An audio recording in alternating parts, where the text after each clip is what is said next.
বন্ধুরা আজকের এই কেকটা একদম নজল ছাড়া, দেখুন কি সুন্দর আমি ডেকোরেশন করেছি খুব অল্প টাইমের মধ্যে। আর এটাতে কিন্তু খুব ইজি ডিজাইন নেই, একদম প্লেন ডিজাইন, সুগার বল আর বাটারফ্লাই আর প্লাস্টিক কিছু বল দিয়ে কিন্তু পুরো ডেকোরেশনটা, একদম নজলের কাজ নেই। তো পুরো ভিডিওটা দেখুন, খুব ভালো লাগবে আশা করছি আপনাদের ভিডিওটা, আর অনেক কার্যকরী হবে। তো চলুন বেশি কথা না বলে ভিডিওটা শুরু করি। তো ভিডিওটা শুরু করার প্রথমে আমাদের যেটা লাগবে সেটা হলো ভ্যানিলা স্পঞ্জ। এখানে কিন্তু 1 পাউন্ডের আমি ভ্যানিলা স্পঞ্জ এখানে ইউজ করছি, যেটাকে আমি 3টে লেয়ারে কিন্তু কেটে রেখেছি অলরেডি। ঠিক আছে, দেখুন কিভাবে কিন্তু সমান। এবার আপনাকে যেটা করতে হবে, এই দেখুন এটা হচ্ছে ওপরের, এটা হচ্ছে মিডিলের, আর এটা হচ্ছে একদম উপরেরটা। ঠিক আছে, তো এটা নিচেরটা দেখুন আমি চামড়াটা কেটে রেখেছি। ঠিক আছে, এটা আমি নিচে রাখবো, আর এই মিডিলেরটা মিডিলে দেবো, আর উপরেরটা উপরে দিব, বাট উল্টো করে। ওকে, দেখুন এরকমভাবে উল্টো করে দেবো। এটা কিন্তু আমি প্রত্যেকটা কেকে করি ফ্রেন্ডস, আপনাদেরকে এটাই করতে হবে। ঠিক আছে, এটা করলে কিন্তু খুবই ভালো হয়, এরকমটা কিন্তু প্রত্যেকটা বেকারিতে করে। ওকে, তো একটা বেকারি স্টাইলের টেস্ট, মানে এটাতে একটা কিন্তু টেস্ট অবশ্যই ডিপেন্ড করে। আপনারা হয়তো ভাববেন কেন এটাতে কোনো টেস্ট ডিপেন্ড করে না, কিন্তু এটাতে করে। আপনি এই উপরেরটাকে দেখুন, নিচে আমি যেভাবে রেখেছি এভাবে রেখে লেয়ার ভরুন। ওকে, তো আমি দেখুন এটা কীভাবে লেয়ার ভরছি। আমি এটাতে স্ট্রবেরি ফ্লেভারের স্টার হুইপ ক্রিম ফ্রেন্ডস আমি এখানে কিন্তু ব্যবহার করি। আপনারা জানেন আমি কিন্তু এর আগের ভিডিওতে আমি ক্রিম নিয়ে আলোচনা করেছি আপনাদের সঙ্গে। তো স্টার হুইপের সঙ্গে আমি এখানে মালাস কোম্পানির স্ট্রবেরি কারাস ইউজ করছি। ওকে, দেখুন এখানে স্টার হুইপের সঙ্গে আমি স্ট্রবেরি কারাস ইউজ করার পরে যে আমার মিডিলের যে পোর্শনটা ছিল কেকের, এটা কিন্তু আমি ওপরের যে পোর্শনটা ওটা আমি নিচে রাখছি। আপনারা বুঝতে পারছেন কি না আমি তা বলে দিচ্ছি। ঠিক আছে, নিচে রেখেছি। এবার আমি মিডিলের যেটা ছিল, এই দেখুন মিডিলের স্পঞ্জটা, মিডিলের স্পঞ্জ বন্ধুরা মিডিলে রাখবো। আর এটার উপরেও আমি সেম স্টার হুইপের ক্রিমের সঙ্গে স্ট্রবেরি কারাস মিক্স করে এটাতেও আমি লেয়ারটা ভরবো ফাটাফাট। দেখুন, তো এটাতে ফটাফট এরকমভাবে ভরে নেওয়ার পরে আমি দেখাবো যে ওই ওপরের যেটা লেয়ারটা আমি কেটে রেখেছি দেখুন ওইদিকে। ঠিক আছে, ওই লেয়ারটা ওপরে বসাবো, বাট উল্টো করে, বুঝতে পেরেছেন? মানে ওপরের অংশটা নিচের দিকে ঘুরিয়ে রাখবো, আর নিচের অংশটা ওপরের দিকে রাখবো, পাল্টে রাখবো। দেখুন এটা আমার হয়ে গেল, উপরের লেয়ারটা মোটামুটি কমপ্লিট। এটার মধ্যে আমি কোনো রকম কোনো ফিলিং বা চকো চিপস অনেকে দেয় ইউজ করে, মিল্ক চকো চিপস, আমি এখানে কিছু দিলাম না। দেখুন এটাকে উল্টো করে বেশ এইভাবে ফ্রেন্ডস একদম ঠিক এইভাবে কিন্তু করতে হবে। ওকে, এটা হয়ে যাওয়ার পরে এই দেখুন কেকের পার্টসে যে বন্ধুরা দেখুন একটু ক্রিম বেরিয়ে রয়েছে। ঠিক আছে, তো এটা চাপের কারণ নেই, এটা এই যে এইভাবে নাইফ দিয়ে, আমি স্কেল ব্যবহার করি, আমি স্কেল দিয়ে এরকমভাবে টেনে দিলাম। এবার স্টার হুইপ ক্রিম দিয়েই, ঠিক আছে, হোয়াইট ক্রিম দিয়ে আমি কিন্তু এটাকে পুরো ডেকোরেশন নেবো। ঠিক আছে, একদম হোয়াইট, ওটার মধ্যে কোনো রকম এসেন্স বা কোনো রকম কোনো কিছু আমি এখানে ইউজ করি না। আপনাদেরকে আমি বলে দিচ্ছি, আমি কোনো কিছু বন্ধুরা এখানে ইউজ করি না।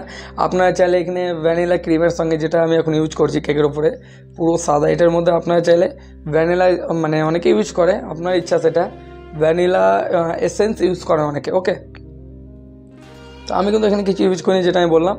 আমি একদম নর্মাল জাস্ট ক্রিমটাকে হুইপ করে নেওয়ার পরে আমি ডাইরেক্ট এটা ইউজ করি, প্রত্যেকটা কেকে তাই করি। আমি কিন্তু কোনো রকম কোনো এসেন্স ইউজ করি না, কোনো কেকেই না বন্ধুরা, আমি একদম এসেন্স ইউজ করি না। আর আমার কাস্টমার কোনোদিনও আমার কেকে বলেনি যে খারাপ হয়েছে বা আর কিছু। কেক কিন্তু যথেষ্ট আমার খেতে ভালো হয়। ঠিক আছে, তো দেখুন এটা এই সাদা হুইপ ক্রিমে পুরো কেকটাকে আমি কভার করে নেবো ফটাফট।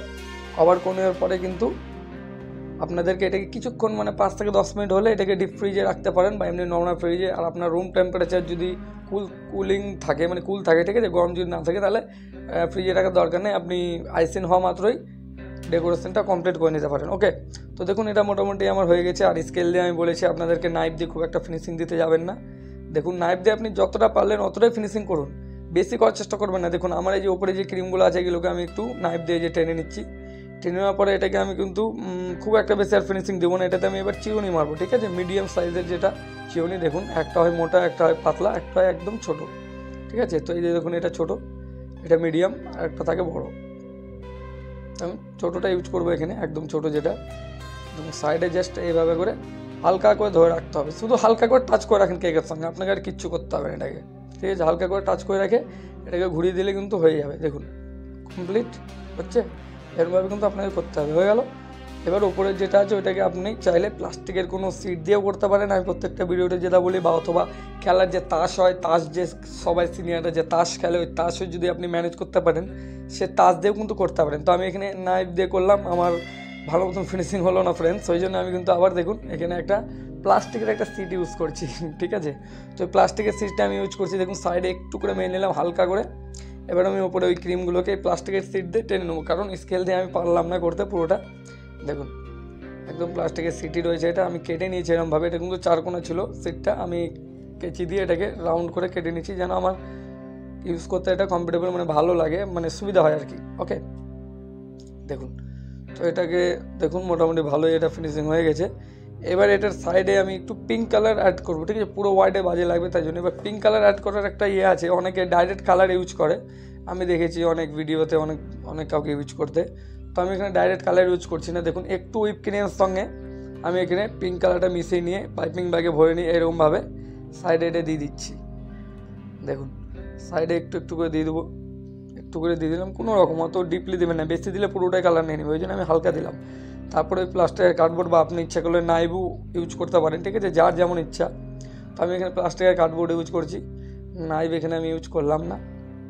দেখুন এটাকে আস্তে আস্তে করে টেনে পুরোটা দেখুন কিছুটা এইরকম লাগবে দেখতে বন্ধুরা, দেখুন, ঠিক আছে। তারপরে এটা যখন হয়ে যাবে ওপরে দেখুন আরেকবার একটু ফিনিশিং করতে হবে ফ্রেন্ড, কারণ ওপরটা একটু বাজে লাগছে। তো ওপরে আমি কি করবো আরেকবার, আপনারা চাইলে চাকু ইউজ করতে পারেন, কিন্তু আমি এখানে চাকু ইউজ করবো না, আমি ওই প্লাস্টিকের কার্ডবোর্ড ইউজ করবো, কারণ ওটা আমার কাছে একটু কমফোর্টেবল মনে হয়, ঠিক আছে। তো দেখুন একবার সাইডে হালকা করে একটু ঘুরিয়ে নিতে হবে যেমন হচ্ছে। তো আমি একটু সাইডে একটু হালকা করে এটাকে ঘুরিয়ে নিই, দেখুন এইভাবে করে একটু ঘুরিয়ে নিলাম।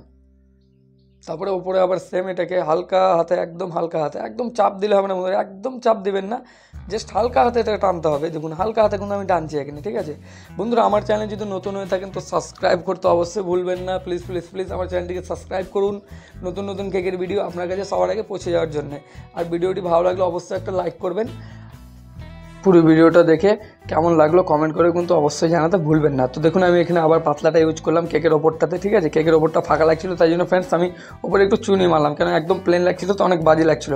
এবার আমি এই কেকটাকে বোর্ডে উঠিয়ে নেবো খুব ভালো মতন। দেখুন বোর্ডে উঠানোর কিন্তু একটা ট্রিক আছে, সেটা আপনারা দেখে নেন। মাঝখান থেকে কোনো সময় নাইফ ভরবেন সাইড দিয়ে, দেখুন এরমভাবে, ঠিক আছে, নাইফ হোক স্কোয়ার আপনি যা দিয়ে উঠাবেন সাইড দিয়ে ভরে একদম হালকা করে ছেড়ে একদম সোজা রাখবেন, হাতকে কাওয়াবেন না, আস্তে করে স্মুথলি জাস্ট বোর্ডের উপরে বসিয়ে দিবেন। তারপরে আস্তে করে স্কেলটা বের করে নেন আপনি, ঠিক আছে, চারদিকটা একবার দেখে নেবেন কেকটা পারফেক্টভাবে বোর্ডের মিডিলে বসেছে কিনা। বসে যাওয়ার পরে দেখুন আমি নাইফ বের করে নিয়েছি। এবার নাইফটা যে আমি বের করলাম সেটা কিন্তু কোনো দাগ থাকবে না, আমি কোনটাতে নাইফ বের করেছি আমি কিন্তু এখন বলতে পারবো না ফ্রেন্ডস। ওকে, তো চেষ্টা করবেন ভালো মতন আপনারা এটা করার, নাইফটা যেন না বোঝা যায়। তারপরে এই যে প্লাস্টিকের বল আমার কাছে রয়েছে, একটা মিডিয়াম সাইজের লাগালাম ওপরে, এই ছোটোটা লাগাচ্ছি আমি সাইডে, ওপরে আর একটা আমি বড় সাইজের দিব ভাবছি, দেখি ওপরে একটা বড় সাইজের দেবো ব্ল্যাক কালারের। এই দেখুন এটা একটু বড় আছে, এটা দিলাম। এবার আমি একটা ছোট ইউজ করবো এখানে, একদম ছোট, ঠিক আছে, তাহলে একটু ভালো লাগবে, একটা বড় একটা মিডিয়াম একটা ছোট, তাই না। তো এখানে আমি দেখুন এই ছোট একটা দিলাম এখানে, আর সাইডে কিন্তু আমি একটাই রাখবো, সাইডে আমি খুব একটা দেবো না বেশি।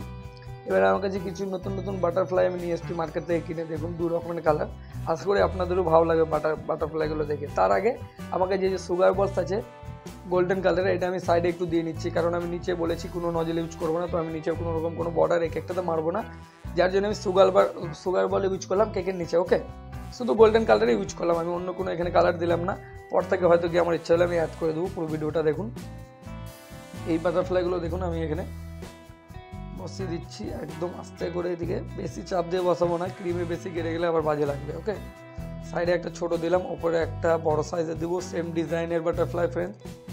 এবার আমি আরেকটা দিব, কোথায় আরেকটা এই জায়গাটায় দিব, দেখুন এটা একটু হালকা ইয়েলো কালারের মধ্যে আছে, এটা কিন্তু বেশ একই, মানে বেশ ভালোই লাগছে কালারটা, বাটারফ্লাই খুব একটা খুব খারাপ না। এখানে আরেকটা আমি বড় বসিয়ে দিচ্ছি। এবার দেখুন 4টা বাটারফ্লাই কিন্তু আমি পুরো কেকটাতে বসালাম।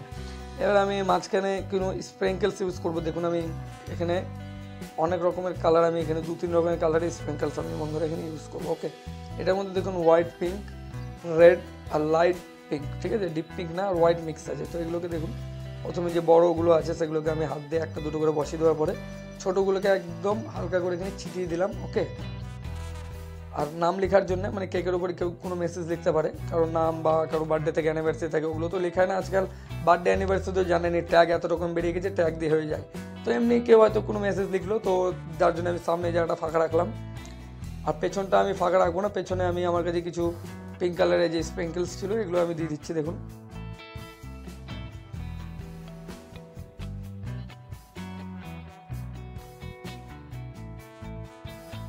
সাইডেও আমি কিছু একটা দুটো এই পিঙ্ক কালারের স্প্রিঙ্কেলসগুলো বসিয়ে দিচ্ছি, সাইডটা একটু বাজে লাগছিলো তাই। দেখুন দেখুন কেকের ডিজাইনটা কী বলুন তো, আপনার মনের উপর, মানে মনের উপরেও কিছুটা ডিপেন্ড করে।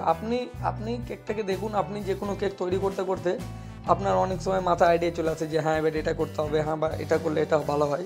তো সেরকমটা কিন্তু আমি অনেক থেকে করি, ঠিক আছে। আমি করতে করতে আমি ডিসিশন নিয়ে ফেলি যে কোনটা থেকে কি করব। ওকে, মানে ধরুন কোনো একটা ডিজাইন করছি, এবার করতে করতে একটা নতুন আবার কোনো কিছু আমার মাথায় আইডিয়া আসে, এরকমভাবে আমি করি।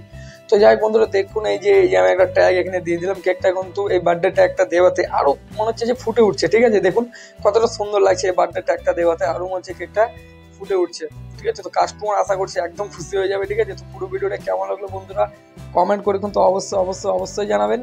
আর আমার চ্যানেলে নতুন থাকলে চ্যানেলটিকে সাবস্ক্রাইব করতে ভুলবেন না। আমি আবার চলে আসবো আপনাদের সাথে কোনো একটা নতুন ভিডিওর সঙ্গে। ভালো থাকবেন, জয় হিন্দ, বন্দে মাতরম।